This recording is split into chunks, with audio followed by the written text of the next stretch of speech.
Estamos, como decía Malejita, pues, en una serie acerca del perdón. Y vimos un poco la vez pasada cómo el perdón ha sido muy mal entendido.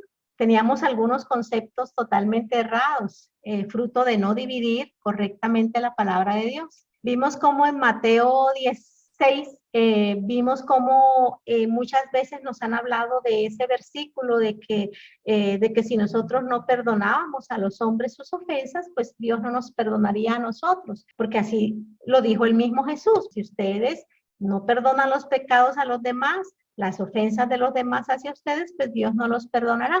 Y vimos entonces que dividiendo correctamente las escrituras, nos dimos cuenta, wow, que eso Dios lo dijo, sí, lo dijo el propio Jesús caminando en esta tierra, lo dijo en Mateo, sí, que pertenece al Nuevo Testamento, pero aún él no había ido a la cruz, lo que quiere decir que ese era un patrón que era muy normal en el Antiguo Testamento. Hagan primero ustedes para que Dios los pueda después bendecir, Dios hará después. Lo mismo pasó en Marcos 11, cuando Jesús estaba orando y dice, mire, cuando ustedes oren y tienen algo en contra de su hermano, vayan y perdónenlo para que entonces su Padre que está en los cielos también lo perdone. Entonces vimos que si nuestra motivación para perdonar era para que Dios nos pudiera bendecir o para que Dios nos pudiera perdonar a nosotros, usted no supo dividir correctamente la escritura, porque nosotros no perdonamos para que Dios nos perdone, porque ya eso fue hecho en la cruz.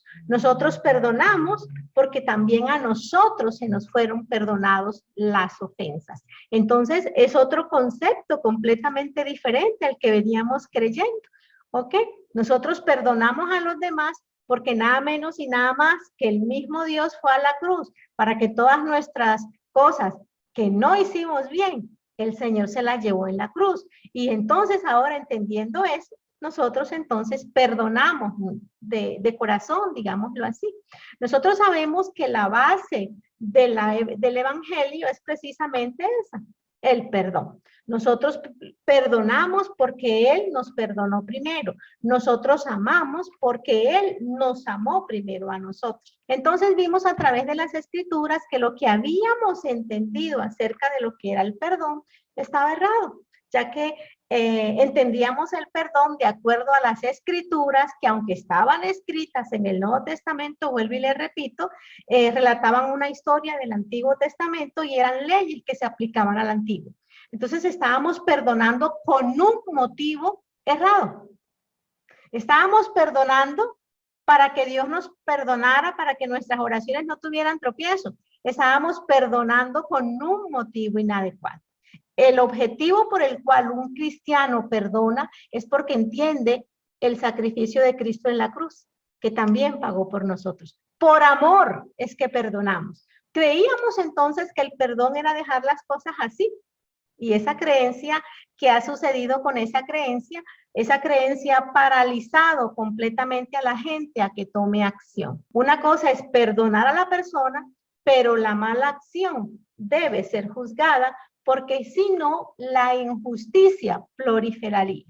Veo caras de asombro. Sí, señor. Si usted creyó que perdonar era, deje así, no ha pasado nada y olvide, usted no dividió correctamente la escritura, porque usted puede perdonar a una persona, pero eso no le quita el que usted ejerza una acción en contra de eso que sucedió con usted, porque si no, usted está ayudando a que la injusticia suba, porque cuando una persona hace algo en contra de uno, hay que aplicar justicia. Dios mismo la aplicó.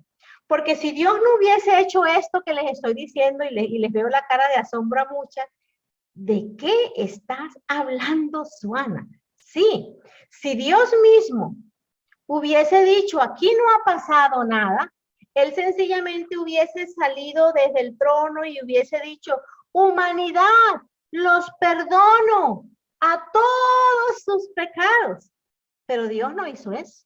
Dios, ¿qué hizo? Se hizo carne él mismo para que en él cayera entonces la justicia, para que en él cayera el pecado de toda la humanidad. Dios mismo aplicó justicia. Si usted está creyendo que perdonar es deje así, aquí no ha pasado nada y olvido, esa creencia en la iglesia es lo que tiene a mucha gente anclada que va y perdona por un motivo inadecuado, que es para que se le perdonen también las ofensas, pero el dolor está en el corazón, el dolor está en el alma. Entonces, cada vez que se acuerda de eso, llora, sufre, siente que han sido injustos con él, porque él perdonó y a esa persona que perdonó, pues ahí está libre, no ha pasado nada con ella. Y entonces las personas que pasan crean un ambiente en su corazón de tristeza, y es lo que vemos permanentemente en las iglesias, que a pesar de que le decimos a las personas, perdonen, al tiempo estamos haciendo una oración de sanidad y salen muchas personas con las cuales ya uno ha hablado con muchos años. Viene uno trabajando algún tema de perdón y sale otra vez el tema y el llanto y la ansiedad y no, yo me acuerdo de lo que me pasó y yo me pongo triste y yo no puedo olvidar eso. Y hay mucha gente entonces anclada con eso. Nosotros vimos aquí, las que llevan conmigo, los que llevan conmigo tiempo, también vimos un tema muy claro que fue la definición del amor bíblico. La definición del amor bíblico no es la definición de lo que el mundo cree que es el amor. La definición de Dios del amor es completamente diferente a la definición que creemos nosotros. ¿Se acuerdan que lo vimos por allá en Levíticos 19? Vámonos todos a Levíticos 19 y ahí está claramente la definición del amor. Levíticos 19 del 17 al 18. Dice lo siguiente la palabra de Dios. Este es la definición del amor según Dios. No aborrecerás a tu hermano en tu corazón. Razonarás con tu prójimo para que no participes de su pecado. Y después dice, no te vengarás ni guardarás rencor a los hijos de tu pueblo, sino que amarás a tu prójimo como a ti mismo. Yo Jehová lo digo. O sea, la definición del amor de Dios es completamente diferente a la definición del amor que nosotros hemos creído. Dios dice que la definición del amor bíblico es razone con su prójimo para que no participe de su pecado. Si usted no razona con su prójimo para no participar de su pecado, usted lo que está haciendo es que no lo está amando, lo está aborreciendo. La misma palabra se lo está diciendo. El amor y el perdón tenían que confrontar. Repito, el amor y el perdón tenían que confrontar. Pero la iglesia entendió el amor y el perdón de otra manera. Entendió, bueno, sí, yo lo perdono, yo dejo eso así. Me olvido de eso. Yo no voy a hacer nada. Yo lo perdono 70 veces 7 para que Jesús entonces a mí también me perdone. Y no, esa no era la idea del perdón. Usted se tiene que aprender este versículo, Levítico 19 del 17 al 18, apréndaselo toda su vida hasta que Jesús venga por nosotros. Usted tiene que razonar. ¿Y ahora qué es la palabra razonar? Porque eso también hay que revisarlo. Listo, si yo amo a mi hermano cuando razono con él, ¿qué es razonar? Razonar no es imponer lo que yo pienso. Razonar no es imponer mis pensamientos. La palabra razonar es muy clara. Dice que hay que establecer una relación entre las dos ideas para buscar conclusiones y puntos comunes. Eso es razonar. El razonamiento es la capacidad para resolver problemas, estableciendo conexiones lógicas, conexiones con la otra persona para que sean necesarias para, ¿cómo le llama mi esposo? Mi esposo siempre me dice, vamos a buscar puntos comunes. Ahora, esa es la definición bíblica del amor. No aborrezcas a tu hermano, sino que razona con él. O sea que si yo no razono con mi prójimo, lo estoy aborreciendo. Y en el verso 18 está claramente lo que es el perdón. No te vengarás ni guardarás rencor de los hijos de tu pueblo, sino que amarás a tu prójimo como a ti mismo. ¿Cuál es el perdón? El perdón no es guardar resentimiento, ni tener odio, ni tener rencor. Eso era el perdón. Ese era el perdón. Yo te perdono, yo no guardo resentimiento en contra tuya, yo no te odio, yo te perdono. Pero en ningún momento la Biblia dice que tú perdonas, es que tú dejas así, dejemos así, no ha pasado nada, dejemos así. En ningún momento, ¿en qué parte de esta escritura dice, deje así? En ninguna parte. Nosotros entendimos el perdón mal y dejamos de hacer lo que Dios nos dijo que teníamos que hacer en nombre del perdón y en nombre del amor. Porque yo me encuentro mucha gente que en nombre del amor pasa cosas que no debería pasar. Es que Dios nos manda que nos amemos unos a otros. Mi hijo está en un error y yo lo amo tanto que yo no lo corrijo, porque es que lo amo. La Biblia le está diciendo a usted que eso no es amor. La Biblia le está diciendo a usted que eso es aborrecerlo. Y en la definición del diccionario Suana Larus es alcahuetería. Si yo no corrijo a mi hijo, lo estoy alcahueteando. Es que yo razono con mi hijo, le hago entender la verdad de la palabra, le hago entender su error para no participar de su pecado. Eso es amor.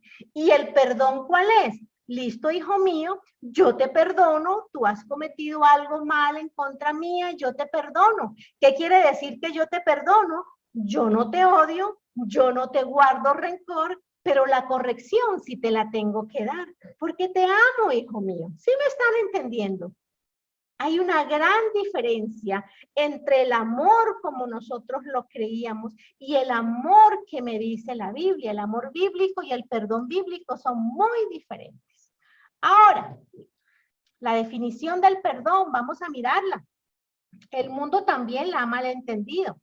No es la definición del perdón en el mundo, no es lo que Dios dice que es el perdón. ¿Por qué?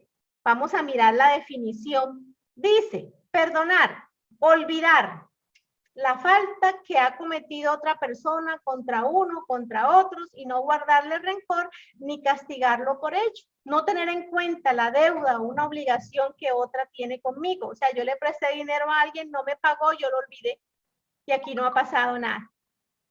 Según esa definición del diccionario. Y la otra definición, que es la que más me aterra, dice librar a una persona de un castigo o de una obligación. ¿Se están dando cuenta? Pero si Dios mismo no libró a Jesús de las consecuencias del pecado de la humanidad, ¿por qué la humanidad sí puede librar a otro y decir no ha pasado nada? Si el mismo Dios, para que pudiese haber justicia, tuvo que mandar a la cruz a su propio hijo para que pagara por el pecado de todos los demás. Porque si Dios, que es un Dios justo, acuérdense nuevamente los atributos de Dios, uno de los tantos que hemos visto aquí, Dios es amor, Dios es santo y Dios es justo. Tres atributos, uno de los tantos, pero estos tres atributos los estamos trabajando aquí en el perdón. Dios es amor. Dios es amor, ¿por qué? Porque Dios de tal manera amó Dios al mundo que mandó a su hijo a pagar por nosotros para que usted y yo no muriéramos. Dios es amor. Pero Dios es santo. Y como Dios es santo, Dios te ama. Mucha gente cree que cuando llegan a los pies de Jesús, entonces Dios recibe porque te ama a ti y te recibe plus con todos tus pecados y sigue haciéndolos. Y la Biblia me dice, no, mi amor, yo te recibo a ti porque te amo. Tú me recibes a mí, pero yo te recibo a ti, pero no te recibo tus pecados porque yo soy santo, santo. Yo sé que el pecado te aleja de mí. Y como yo soy santo y yo soy amor, te recibo a ti, pero mi santidad me impide comulgar con tus pecados. Entonces, ¿yo qué tengo que hacer? Viene el tercer atributo, justicia. Dios que hizo, como Dios es santo, la santidad de Dios demuestra que odia el pecado. Entonces, el pecado, él sabe, destruye al hombre. Entonces, yo tengo que hacer justicia con el pecado. Dios tiene que juzgar el pecado. Dios no puede perdonar sin que haya castigo. Por eso castigó a su propio hijo en la cruz. O sea, que ese perdón sin castigo que el mundo está otorgando no es un perdón bíblico. Vuelvo y les repito, ese perdón sin castigo que el mundo está otorgando no es un perdón bíblico, porque el mismo Dios juzgó el pecado en el cuerpo de Jesús. Ahora ustedes me dirán, pero un momentico, Suana, todo muy bien. Y entonces yo entiendo ya que la escritura la vez pasada me dijiste que era del antiguo pacto, lo entiendo ahora, pero yo también leo la Biblia, no creas que eres tú solita. Y yo por allá tengo dos casos que te voy a sacar hoy aquí, porque tú estás diciendo que Dios no puede perdonar sin aplicar justicia. Y yo conozco un caso de un paralítico, ¿te acuerdas, Juana? Un paralítico que no podía caminar y sus amigos lo bajaron por el techo y Jesús solamente estaba allí enseñando la palabra y le dijo, párate, levántate y anda, recoge tu lecho y camina. Él no pagó nada. Jesús no había ido a la cruz todavía y él le dio perdón y no lo merecía. Acuérdate, Suana, de la mujer adúltera que fueron encontrada en fornicación, se la trajeron a Jesús y le dijeron, ahí está, la ley de Moisés dice que hay que matarla apedreada, ¿tú qué dices? Y Jesús dijo, pues yo no te condeno, mujer, levántate y no peques más. ¿Qué pasó ahí entonces? Ustedes dirán, él los perdonó, no hubo castigo. No. Ahí es donde ustedes tienen que reaccionar. Jesús no los perdonó así como así. Jesús sabía, yo te perdono porque esto que te estoy haciendo es como un cheque al portador. Me perdonan que yo hable en esta terminología, pero ustedes saben que yo soy financiera y no tengo otro ejemplo que dar sino cheque al portador. ¿Qué hago? O sea, te estoy dando un cheque al portador. Yo sé que yo voy a ir a morir a la cruz y también voy a pagar por ese. Entonces yo te perdono dándote este chequecito al portador porque después tú lo vas a cobrar justamente. Jesús sabía, te perdono a ti, te perdono paralítico, te perdono mujer adúltera, porque yo voy a llevar ese castigo. Si yo no llevaría ese castigo, yo sería injusto en perdonarte. O sea, Jesús no los perdonó gratis. El perdón de Jesucristo tiene que ser un perdón legal, señores y señoras, porque si no, dejaría de ser justo. Su trono dejaría de ser uno de los cimientos, la justicia. Ese perdón, les repito, fue un cheque al portador, porque cuando Jesús vaya a la cruz, ese castigo le va a caer a él.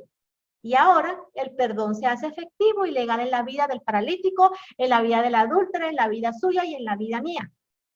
Todo perdón que ustedes han leído en la Biblia fue basado en que Jesucristo iba a ir a la cruz. Sin que haya castigo, no puede haber perdón. Por eso esa definición de Google, de liberar a alguien del castigo, es una definición injusta del perdón. Porque Dios no libró a alguien del castigo. Sobre él cayó todo. Y Jesús dijo, ¿por qué me abandonaste, Padre? Y ¡fum! La ira de Dios por los pecados de la humanidad cayeron sobre Jesús. Usted no fue perdonado así porque sí, porque Dios es bueno y deje así. No. Todos los pecados de mi infancia, de mi juventud, en mi vida loca, todo lo que hemos hecho, señores y señoras, y no vale la pena ahora traerlo a memoria, porque ya Jesús por él pagó, pero todo eso le costó a Jesús la muerte. A mí aparentemente me salió gratis, pero al Padre le costó la vida de su propio hijo. Deje así, hermanito, olvide, no ha pasado nada. No, esa definición está errada. Eso no es perdón, les repito, eso es alcahuetería. El perdón que dice el mundo no es el perdón que dice la Biblia. El amor que dice el mundo no es el amor que dice la Biblia. Miren, vámonos a Romanos. Uno de los deberes cristianos que Pablo nos habla en Romanos 12:2, vámonos todos a Romanos 12:2, es uno de los deberes cristianos, renovar nuestra mente. Entonces, dice la palabra, No os conforméis a este siglo, sino transformaos por medio de la renovación de vuestro entendimiento, para que comprobéis cuál sea la buena voluntad de Dios, agradable y perfecta. Por eso se creó el Club del Libro, para leer las escrituras verso por verso, capítulo por capítulo, libro por libro, para que usted, si tenía una idea errada, renueve su mente, nada menos y nada más, entienda las escrituras, entendiendo la cruz de Cristo y no leyendo versos aislados, fuera de contexto.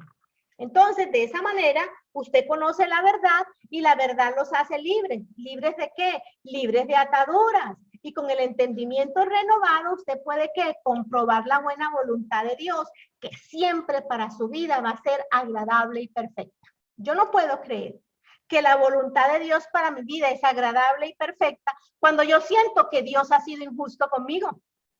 ¿Cómo yo voy a leer este verso? Es que la voluntad de Dios es agradable y perfecta cuando no hay justicia. Perdone, deje así, olvídelo. No, usted tiene que renovar la mente. Usted tiene que comprobar la buena voluntad de Dios. Yo no puedo creer que la voluntad de Dios es agradable y perfecta para mi vida cuando una escritura en el Nuevo Testamento me dice, vámonos a Gálatas 6:10.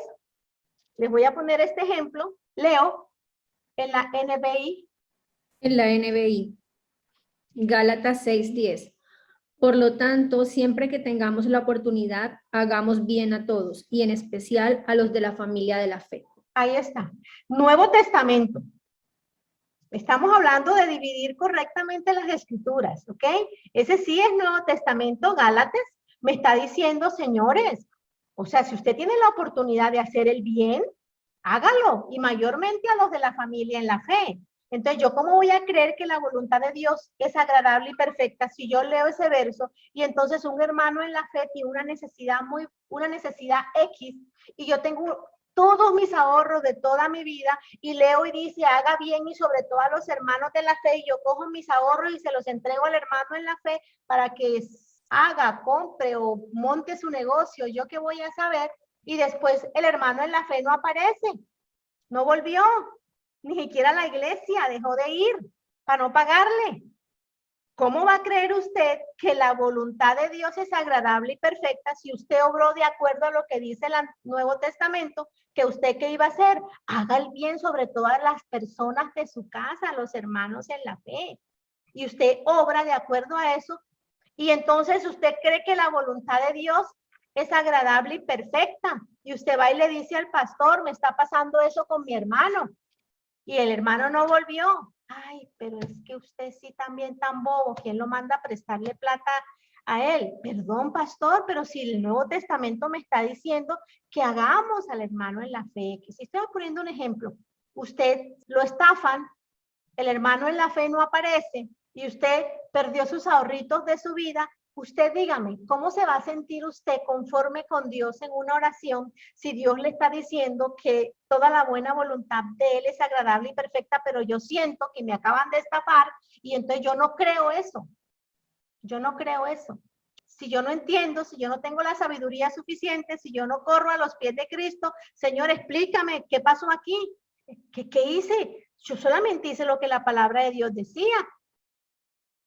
¿Qué pasó? O con mis familiares, cuando yo tengo un hermano que me llama, estoy pasando esta necesidad, yo corro, busco mis ahorritos y le mando a mi hermano y luego mi hermano no me paga.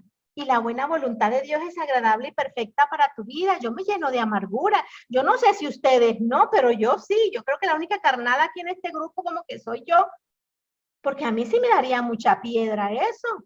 ¿Pero por qué? Porque hemos estudiado versos sacados de contexto. Igual que con nuestro versículo base, ¿se acuerdan? En Mateo 18, que Pedro le dice, ¿cuántas veces tengo que perdonar a mi hermano? Aquel que peque contra mí, y 7. Y Dios le dice, no, yo te digo, tú dices 7, yo te digo hasta 70 veces 7. El problema ha sido que la iglesia sacó esos versos fuera de contexto. Porque si hubiéramos analizado el contexto, hubiéramos visto que Jesucristo estaba hablando allí. Jesucristo estaba haciendo alusión allí de una enseñanza a los discípulos de cómo tenían que manejar la iglesia cuando Él se fuera. Y por eso les dijo, si alguien peca contra ti, ve primeramente a Él y confróntalo. Si no te hace caso, llama a 1 o 2 testigos más y confróntalo. Y si no te hace caso, llévalo a la iglesia. Si no te hace caso a la iglesia, sáquenlo. Y allí entonces fue cuando Pedro le preguntó, ¿cuántas veces perdonaré, Señor? 7, ¿no? No te digo 7, sino 70 veces 7. Jesús le estaba enseñando, si ustedes leen completamente eso, el contexto de eso, es otra cosa completamente diferente. Esa era una instrucción para la iglesia. Si un hermano hace lo que no es, confróntelo. Y si no hace caso, llame a 2 testigos y confróntelo. Y si aún así no hace caso, preséntelo en la iglesia y confróntelo. Y si aún en la iglesia no, sáquelo. Ese texto no significaba que el perdón no era confrontar el pecado. ¿Quién les dijo eso? De hecho, el perdón era confrontar el pecado. Pero esta generación malentendió lo que era el perdón. Quédese quietecito. No haga nada, perdone, deje así. No, ignorar la injusticia que se cometió. No, eso no era así. Perdone, olvide, hermanito. Y eso no era lo que decía la Biblia. Eso no era lo que estaba presentando Jesús. Eso no es amor ni es perdón. Y cuando no conocemos algo bien, entonces no lo aplicamos bien. Y como no lo aplicamos bien, entonces estamos lidiando con muchos sentimientos de abuso, de heridas devastadoras por el mal causado. ¿Por qué? Porque no hemos aplicado la verdad como tiene que ser para obtener los resultados que dice la palabra que vamos a obtener cuando aplicamos la palabra en nuestras vidas. Vuelvo y se lo repito. Cuando nosotros aplicamos mal un principio bíblico, no estamos llevando sanidad a la herida que está abierta. No le estamos dando sanidad. ¿Qué es lo que estamos haciendo? Tengo una herida, vengo lidiando con abusos desde mi niñez, heridas que dejaron cicatrices profundas en mi corazón, devastadoras, que todavía me tienen, que yo no creo que he podido perdonar, porque me causaron tanto mal. Y como usted está aplicando mal el principio, los resultados no son los que la palabra dice que usted va a obtener si los aplica como es. Entonces, el amor, el perdón y el hacer justicia se pueden hacer sin contradecirse. Y es lo que en esta serie necesito que entiendan, porque la iglesia dejó de establecer lo correcto, lo que es justo, lo que es moral, lo que es honesto, lo que tiene buen nombre, porque pensó, es que como yo amo, debo quedarme callada.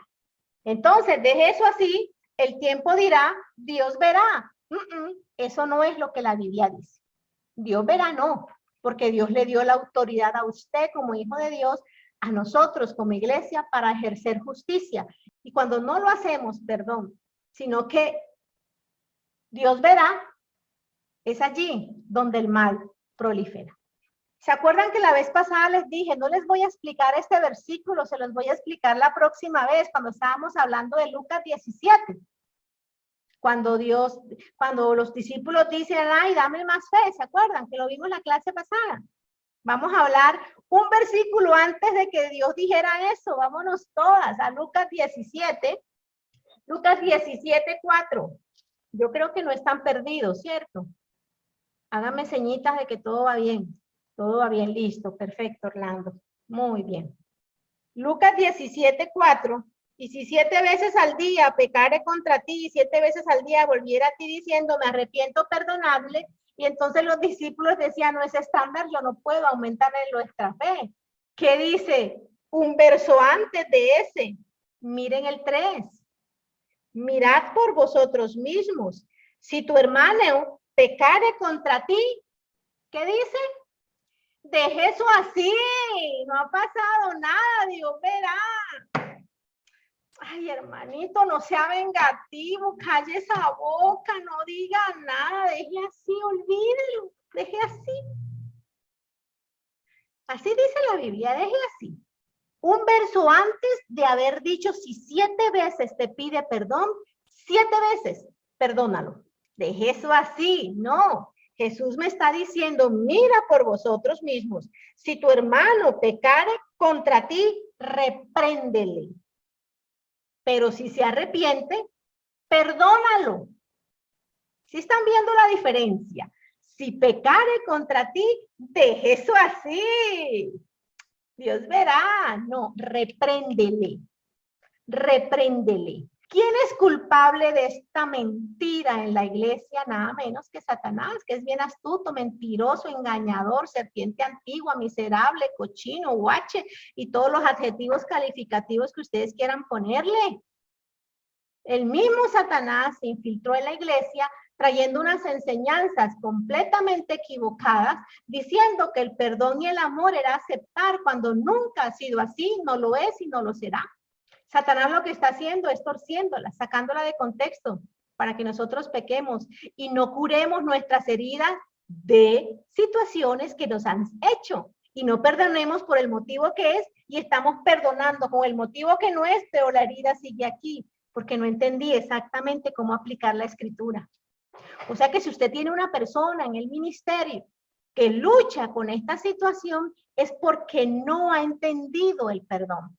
Es porque sencillamente le han dicho, Dios te pide que perdones. Perdona, olvida, deja así, ya, supéralo. No, Dios dice que la palabra de Dios es viva y eficaz. Y va a cumplir el propósito por el cual fue enviada. Cuando tú la aplicas a donde la tienes que aplicar, como la tienes que aplicar. Pero si le explicas de una manera que no es, no va a cumplir el propósito. Te va a cubrir la herida, pero no te la va a quitar. Amarás a vuestros enemigos, ¿cierto? La Biblia dice eso, ¿cierto? Orarás por los que te persiguen y os ultrajan, ¿cierto? ¿Es así? ¿Perdonarás 70 veces 7? Sí, la palabra dice eso. El amor y el perdón implica dejar las cosas así, no hacer nada. Falso, eso no es así. La serpiente, como lo hizo con Eva, tergiversando las escrituras de una manera tan sutil que no nos estamos dando cuenta. Y una verdad con un poquito de mentira ya se convierte en mentira. Entonces, Satanás sacó versículos fuera de contexto para que la iglesia, o sea, nosotros, sus hijos, sus representantes aquí en la tierra, no hiciéramos nada ante la injusticia, ante el mal, ante el pecado. Amén, hermanito, perdone y amén, sí. ¿Y la justicia qué? ¿No era la iglesia la que tenía que establecerlo? Miren que el apóstol Pablo le dijo a una iglesia precisamente que él temía que Satanás iba a engañar a la iglesia como engañó a Eva. Vámonos a 2 de Corintios. O sea, 2 de Corintios 11, mire lo que el apóstol Pablo 11:3, lo que el apóstol Pablo le dijo a esa iglesia. Pero temo que como la serpiente con su astucia engañó a Eva, vuestros sentidos sean de alguna manera extraviados de la sincera fidelidad de Cristo. O sea, me temo, iglesia, que Satanás saque las escrituras de contexto y ustedes caigan en esa trampa y dejen de hacer el consejo de Dios porque no entienden la sabiduría de Dios que están escritas en estos evangelios. No la entienden o la entienden mal y la aplican mal. En el nombre del amor y en el nombre del perdón, dejaron a la gente paralizada, frenada, quieta y sin tomar acción. Por eso la importancia de leer las escrituras, de volverse uno, miren, mejor yo no hablo más bien, me quedo calladita.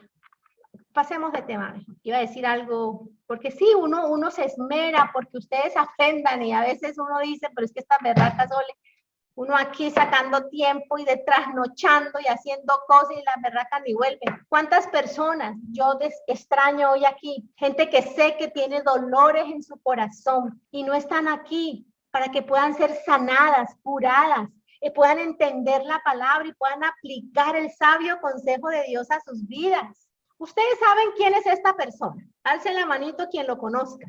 María Alejandra lo conoce. ¿No más, Maleja? Listo. ¿Quién es, Mal? Si no estoy mal, creo que es el doctor que abusó de las gimnastas en Estados Unidos. Este personaje de la foto, él se llama Larry Nassar. catalogado como el mejor médico de todo el planeta, de las atletas de alto rendimiento, como decía Maleja, que van a concursar en las Olimpiadas Mundiales. El mejor del mundo. Todas las atletas que iban a concursar las llevaban donde Larry Nassar. Ahora les voy a mostrar esta foto. ¿Saben ustedes quién es esta bella dama? Esta bella dama es nada menos y nada más que Rachel Dan Hollander. Ella es cristiana. Raro, porque esta noticia fue a nivel mundial.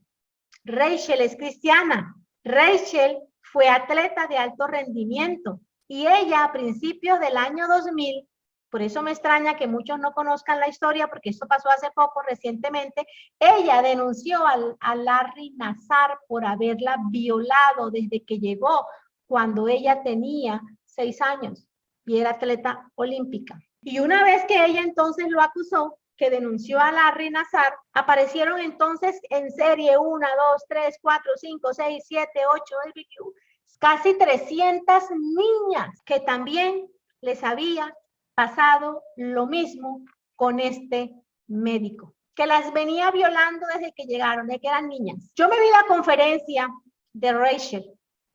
Ella hizo una conferencia en la Universidad de Harvard y ella explicaba ante todo el auditorio de que ella era cristiana y que ella perdonó a Larry Nassar. A Larry le dieron 175 años de prisión, esta vida y la otra vas a pagar, señor Larry. Este es el caso de violación más grande del cual se haya conocido hasta hoy, por eso este juicio es tan famoso. Lo pueden ver en internet si quieren. Yo me vi la conferencia en un video y ella decía delante de todo ese auditorio, como les decía, yo soy cristiana y yo lo he perdonado. Porque la Biblia me dice que todos somos pecadores. Unos en mayor medida que otros, sí, pero todos son pecadores. Así que yo oro por Larry Nassar, decía ella, para que antes de que él muera pueda conocer a su Salvador, que es el mismo mío. Así dice ella en la conferencia, léanse. Yo oro para que él reciba a Jesucristo como su Señor y Salvador. Porque sin Jesucristo ese hombre va para el infierno. Así que por amor y por perdón, oro por su salvación. Y el amor y el perdón se ven manifestados cuando usted desea la salvación de sus enemigos. Ese es el verdadero perdón y ese es el verdadero amor. Pero ese perdón y ese amor no le impidió a Rachel que lo denunciara, porque el hacer justicia, el amor y el perdón van unidos. Yo me vi la conferencia, muy buena, 45 minutos. Se las invito a que se la vean. Excelente. Y esta mujer hace un recorrido por la Biblia y explica el perdón, el amor, de una manera impresionante. Y yo hubiera querido estar presente en esa conferencia porque yo me quedé con unas preguntitas para Rachel. Yo como soy tan inquieta, todo me pareció chévere, pero ¿por qué yo no estuve allí? Yo le hubiese preguntado a Rachel, ¿por qué si eso pasó en el 2000, solo lo estás denunciando hasta el 2018? ¿Por qué, Rachel? ¿Qué te pasó? Yo le hubiese preguntado, ¿acaso quizás la enseñanza que te dieron en la iglesia del amor y el perdón te impidió de alguna manera que hiciera justicia? Porque si lo hubieras hecho en el año 2000, seguramente, Rachel, hubieses evitado la violación de 200 niñas más. Seguramente. ¿Por qué esperaste 18 años, Rachel? Si eres cristiana desde niña, porque ella lo explica. ¿Qué pasó? Yo te admiro, Rachel, yo la admiro, porque gracias a ella se destapó la olla podrida. Si no, este man fuera por otras 200 más niñas seguramente. Gracias a ella se destapó esto. Pero yo sí quedo con un sinsabor, porque yo estoy casi segura que la misma enseñanza que yo recibí acerca del perdón en la iglesia fue la misma que ella recibió, por lo cual entendió que el amor de Dios era sencillamente, no diga nada, deje eso así, porque yo también la recibí. Tienes que perdonar 70 veces 7. Hay que perdonar, seguro. No entendió el perdón. No lo sé, porque hasta el 2018 lo hice. Y yo no sé qué pasó allí. Yo tengo muchas suposiciones, pero una cosa sí sé. Una cosa sí estoy segura. Yo sí sé que la Biblia llamaba a los cristianos a denunciar el mal. No puede ser. Sí. Porque le vio la cara. ¿Serio? Sí. ¿Verdad? Sí. La Biblia nos llamaba a nosotros los cristianos a denunciar las fechorías del mal. y los cristianos no lo hicimos. Pero estoy hablando de estas generacioncitas, porque los cristianos de 1700 y de 1800, que lo vamos a ver la próxima vez, ellos sí no tenían ningún conocimiento parecido a lo que nosotros tenemos ahora. Ellos sí sabían para qué era el perdón. Por eso, señoras, el mal ha llegado a estos estándares que ha llegado. La iglesia tenía la verdad, pero la iglesia se quedó parada cuando la iglesia tenía que establecer la justicia en esta tierra. Les repito, ¿ustedes sabían que la Biblia llama a los cristianos a desenmascarar el mal? No, yo pensé que era amarlos, perdonarlos. Deje eso así. Pues no, porque el apóstol Pablo, cuando le va a dar una enseñanza a la iglesia de Éfeso, ustedes ya también saben quién es esa iglesia, quién era el pastor de esa iglesia, Éfeso en Turquía, la iglesia más grande con más de 100,000 oyentes, con más de 100,000 congregados. Timoteo era el pastor de esa iglesia. Y entonces, ¿qué pasa? ¿Saben qué dice? Efesios 5, del 1 al 2.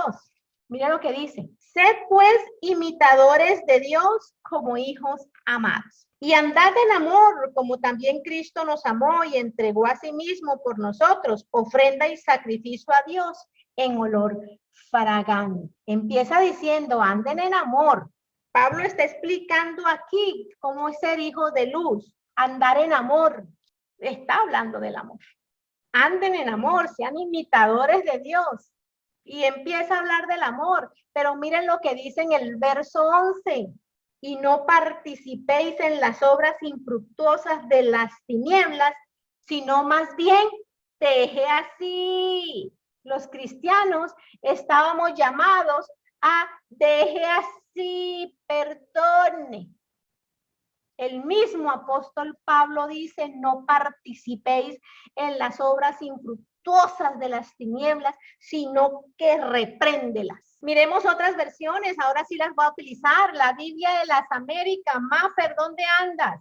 Que no te veo en la cámara. Hola, Suanita, es que estoy conduciendo. Estás por fuera, listo. Sandrita Orozco, ¿estás con la Biblia en mano? ¿En qué versión? Disculpe. La Biblia de las Américas. Male, me vas buscando la NTV y con Leo me apoyo en la NBI. El mismo verso. Estamos en Filipenses 3, ¿me dijiste? No. Ay, no, tierra llamando a Sandrita. ¿Cómo No, así? discúlpame. Perdí la que estaba antes, perdóname. Efesios 5:11. Yo tengo aquí la... Listo, ve haciéndola tú, Leo, mientras Sandrita va buscando. Listo. Efesios 5:11. No tengan nada que ver con las obras infructuosas de la oscuridad, sino más bien denúncienlas. Denúncielas. Listo, me voy con la NTV, Male. Por lo tanto, imiten a Dios en todo lo que hagan, porque ustedes son sus hijos queridos.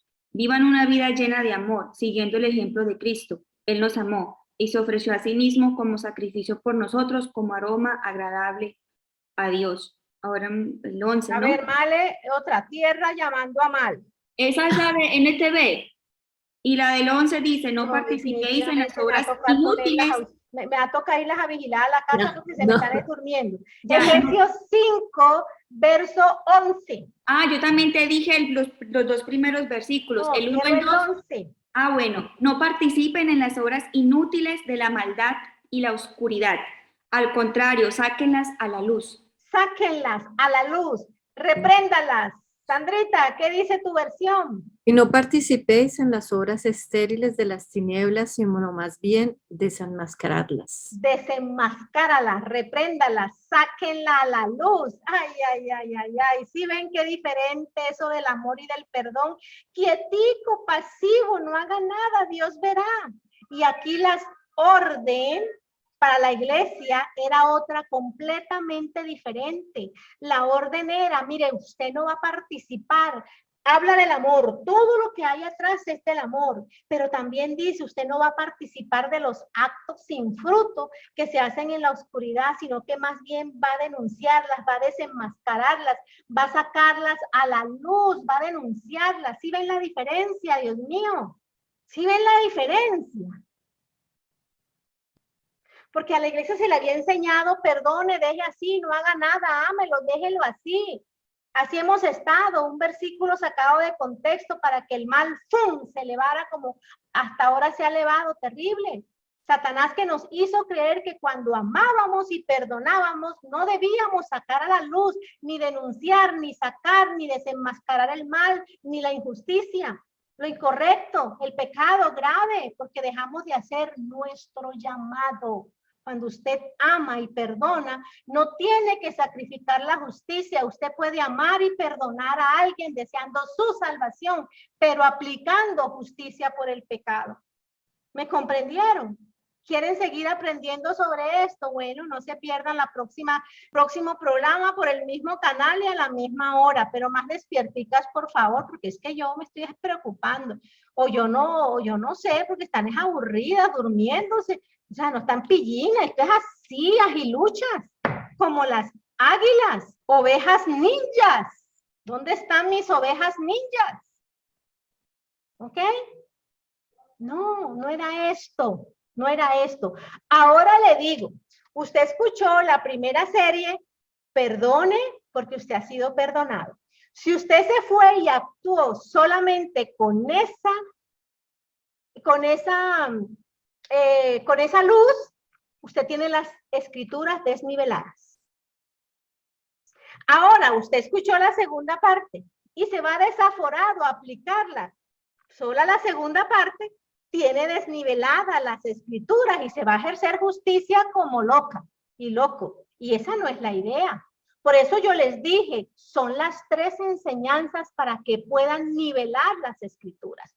Yo les estoy diciendo, usted perdona no para lo que Dios lo perdone, porque ya usted ha sido perdonado. Usted perdona porque entiende el sacrificio en la cruz. Y esta le estoy diciendo, y cuando usted perdona, no es deje así. Usted puede perdonar, usted puede amar, pero no se le olvide que tiene que aplicar justicia, porque así lo hizo Cristo. Dios mismo, no Cristo, Dios mismo. Dios es amor, Dios es santo y Dios es justo. 3 atributos. Y la próxima vez vamos a ver cómo nivelo esto. O sea que usted se me va y no me vuelve a la tercera, usted está cojo. Usted está desnivelado. Tienes que venir a la tercera para que puedas tener completamente el panorama de esto. Pero hoy quedó claro, el perdón y el amor no eximen de aplicar justicia.